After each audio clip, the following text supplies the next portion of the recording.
Bonjour. Dans une marche aléatoire, la décision d'aller à droite ou à gauche est prise au hasard avec une certaine probabilité. Pour chacun des pas de la marche aléatoire, et chacun de ces pas-là est statistiquement indépendant de tous les autres. Puis on a vu que lorsque le nombre de pas devient très très grand, la distribution de probabilité pour aller, par exemple, faire des pas à droite, un certain nombre de pas à droite est donné par une gaussienne. Ça, c'est un résultat très général. C'est-à-dire que du moment que j'additionne des quantités qui sont statistiquement indépendantes, avec la même distribution à chaque fois, en fait, le théorème est plus général que ça, mais pour simplifier, prenons le cas où chaque pas est distribué de façon identique, bien, la distribution résultante est une gaussienne. Donc, je vais vous montrer un exemple particulier où on va imaginer ici qu'on moyenne par exemple, les résultats d'un certain nombre de mesures expérimentales. Et chaque mesure expérimentale a un résultat qui est compris entre 0 et 1 avec une probabilité qui est uniforme. Puis on sait que si on moyenne plusieurs de ces mesures-là, on devrait obtenir un résultat qui est égal à une demi. Entre 0 et 1, la moyenne, c'est une demi. Alors, je vais vous montrer ce qu'on veut dire exactement par ce calcul-là pour commencer. Donc, voilà, je vais faire moyenner 5 mesures. Puis, je vais répéter ça 10 fois, juste pour vous montrer. Donc, la variance ici, elle est égale à x moins une demi, puisque la moyenne, c'est une demi au carré, intégré sur la distribution de probabilité. Mais la distribution de probabilité, c'est 1. Vraiment, intégré de 0 à 1, c'est 1. Donc, la distribution de probabilité est une constante. Alors, l'intégrale ici, ça donne un douzième. Ça, c'est la variance. Je vais revenir là-dessus plus tard. Donc, pour le moment, donc, regardons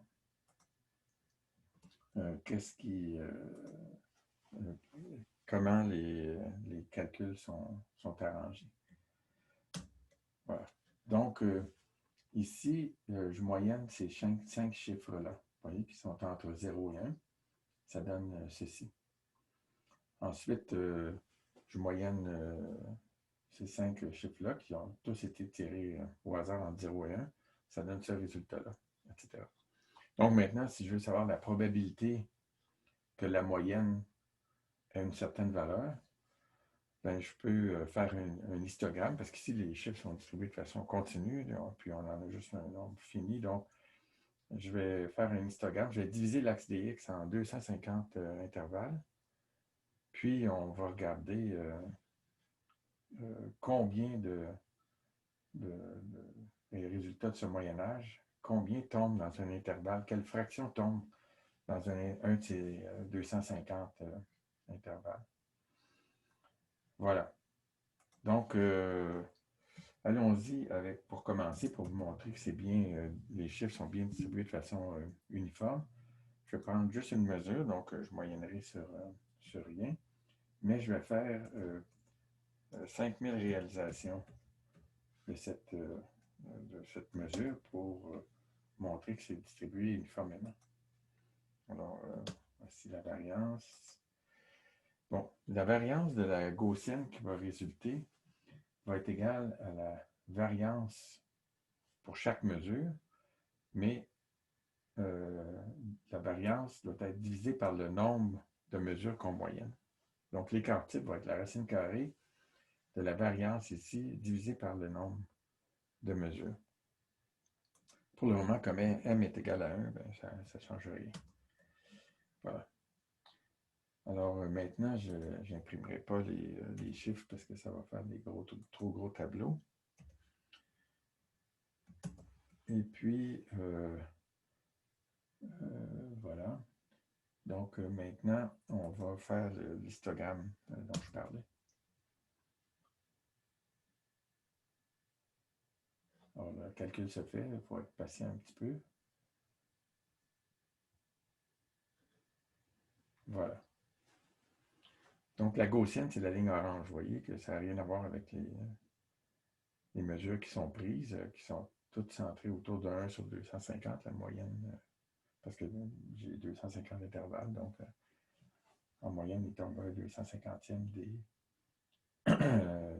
des mesures dans chacun des intervalles. OK. Maintenant, on va moyenner un plus grand nombre de mesures. On va passer, disons, à deux mesures.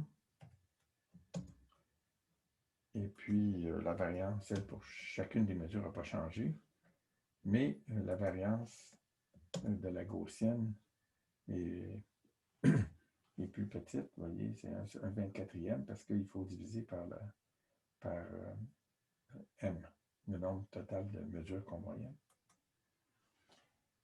Alors, ici, on refait les calculs. Et puis, on refait l'histogramme.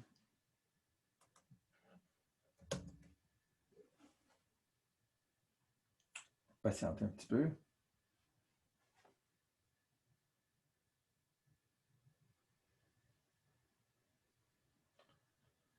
Alors, vous voyez, déjà avec deux mesures, ça commence à ressembler un petit peu plus à la gaussienne.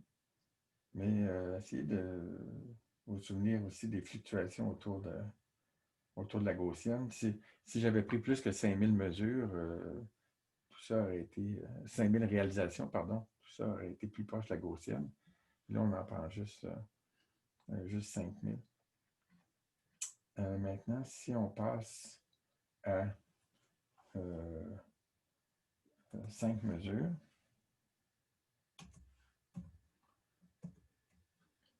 évidemment, cette variance-là ne change pas, mais la variance pour la gaussienne va diminuer. Hein. La variance pour chacune des mesures n'a pas changé, mais pour la gaussienne, c'est plus étroit. Alors, on refait le calcul des tableaux ici. Et puis, on refait l'histogramme. Puis, il va patienter. Évidemment, vous pouvez deviner que ça va devenir plus étroit.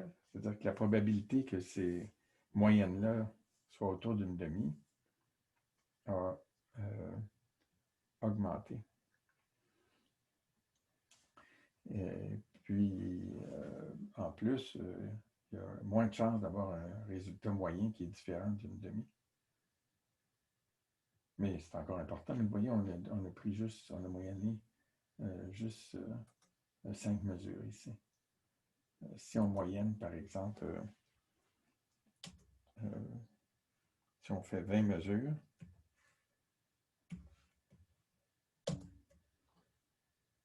bon, ça n'a pas changé. Mais la gaussienne va devenir de plus en plus étroite. Donc, la distribution de probabilité pour la moyenne devient de plus en plus centrée autour d'une demi. Alors, on refait le calcul ici, qui se fait rapidement. L'histogramme, c'est toujours un petit peu plus long. Alors, ce qui va arriver, donc, ça va, vous voyez, ici, on avait quelque chose qui était entre 0,1 et 0,15 pour la valeur maximum. Donc, la valeur maximum va augmenter. Voilà, vous voyez, on est rendu autour de 0,03. Puis, en plus, ça s'est rétréci. Puis, les fluctuations autour de la gaussienne sont de plus en plus faibles. Donc, c'est une belle démonstration du théorème de la limite centrale ou le théorème central-limite. Voilà, merci.